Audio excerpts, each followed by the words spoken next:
So ఇప్పుడు మనం ఏదైనా బ్యాటరీ రెడీ చేయాలంటే ఫస్ట్ మేజర్ ఇంపార్టెంట్ ఏదైనా ఉందంటే ఇంటర్నల్ రెసిస్టెన్సీ.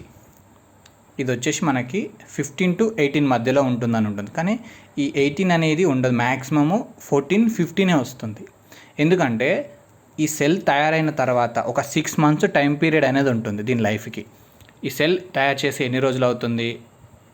11/6/2025 మ్యానుఫ్యాక్చరింగ్ అయింది ఈ సెల్, అంటే చాలా తక్కువ రోజులు అవుతుంది. సో ఇప్పుడు ప్రజెంట్ దీని యొక్క ఇంటర్నల్ రెసిస్టెన్సీ 15 ఉంటుంది. ఇదే ఒక 1 year తర్వాత ఇలాగే లేదా 6 months తర్వాత వాడకుండా ఇలాగే వదిలిపెట్టేస్తే, దీన్ని అంటే ఈ ప్యాక్లో ఇలాగే పెట్టేస్తే అదేమవుతుంది? 17కి వెళ్ళిపోతుంది.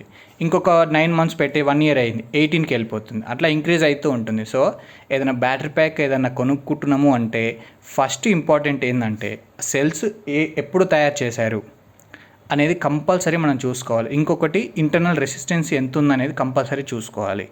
ఇది మేజర్ ఇంపార్టెంట్ బ్యాటరీస్ తయారు చేసేటప్పుడు.